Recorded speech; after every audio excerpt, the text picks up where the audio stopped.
अब इस वीडियो में एक और नई टेक्निक आपको सीखने को मिलेगी जो नाभि को ठीक करने का तरीका है। इस समय पर नाभि को कैसे ठीक करेंगे, इसमें आपने एक दीपक का इस्तेमाल करना है। छोटा सा मिट्टी का दीपक लेना है, अगर उसमें बत्ती लगानी है रुई की, और थोड़ा सा तेल डालकर आप उसे जला दीजिए जैसे हम दीपक को जलाते हैं। उस जले हुए दीपक को आपने क्या करना है, नाभि के ऊपर रखना है। खाली पेट होनी चाहिए, नाभि के ऊपर आपने दीपक रखा। मान लीजिए ये दीपक है और इस तरीके से ये नाभि के ऊपर आपने रख दिया है। फिर आपने वही करना है कि कोई तांबे का, पीतल का या आपने स्टील का लोटा लेना है और इस लोटे को आपने उल्टे करना है और इसके ऊपर रख देना है। जैसे मान लीजिए ये लोटा है और मैंने क्या करा, ये जैसे ये दीपक जल रहा है और जलते हुए दीपक को इस तरीके से मैंने बंद कर दिया, चारों तरफ से बंद हो गया।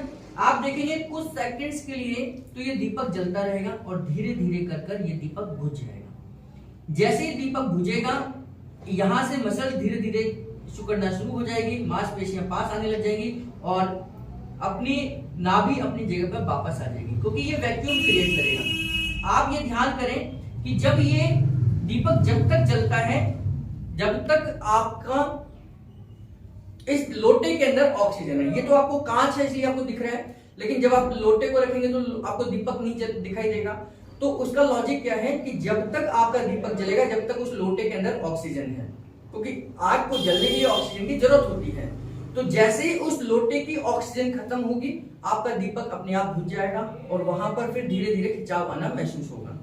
जब वो खिंचाव आ रहा है तो उसका मतलब कि आपका दीपक बुझ गया है और वहां पर एक वैक्यूम क्रिएट हो रहा है। ये वही काम करेगा जैसे हमने लोटे का इस्तेमाल करा था एक रुमाल के साथ में, और यहाँ पर एक वैक्यूम क्रिएट होगा।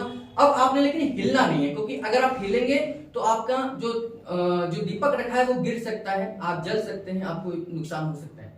तो थोड़ी देर आप 1 से 2 मिनट आप ऐसे ही छोड़ दीजिए, होल्ड करके छोड़ दीजिए और 2 मिनट के बाद आपकी नाभि अपनी जगह पर वापस आ जाएगी। और इसके बाद आप जब लोटे को हटाएंगे तो हटाने का तरीका क्या है कि जैसे आपने लोटे को पकड़ा, मैंने अंगूठा रखा और हल्के से मसल्स को दबाया, और जैसे ये दबाऊंगा तो यहाँ पर एक गैप बनेगा और हवा इसके अंदर चली जाएगी और फिर लोटे को आप हटा दीजिए। फिर सावधानी से दीपक को हटा दीजिए और आप देखेंगे कि नाभि अपनी जगह पर वापस आ जाएगी। अगर इस तरीके को आप 2-3 बार यानी 2-3 दिन लगातार करेंगे तो नाभि धीरे धीरे करके अपनी जगह पर आ जाती है। साथ में न्यूरोथेरेपी का ट्रीटमेंट लेना है, क्योंकि एसिड और अल्कलाइन को बैलेंस करने का काम न्यूरोथेरेपी करती है, क्योंकि नाभि तभी गड़बड़ होगी जब आपकी बॉडी का एसिड लेवल बढ़ चुका है। तो इसको बैलेंस करने का काम न्यूरोथेरेपी करेगी। ये टेक्निक्स हैं जिनसे नाभि अपनी जगह पर वापस आ जाएगी। तो इस टेक्निक को सावधानी के साथ करना कि दीपक गिरना नहीं चाहिए, आपको चोट लगनी नहीं चाहिए। तो बड़ी सावधानी से आराम से करें, कोई जल्दबाजी ना करें, ये ध्यान कर इस टेक्निक का इस्तेमाल करेंगे। धन्यवाद।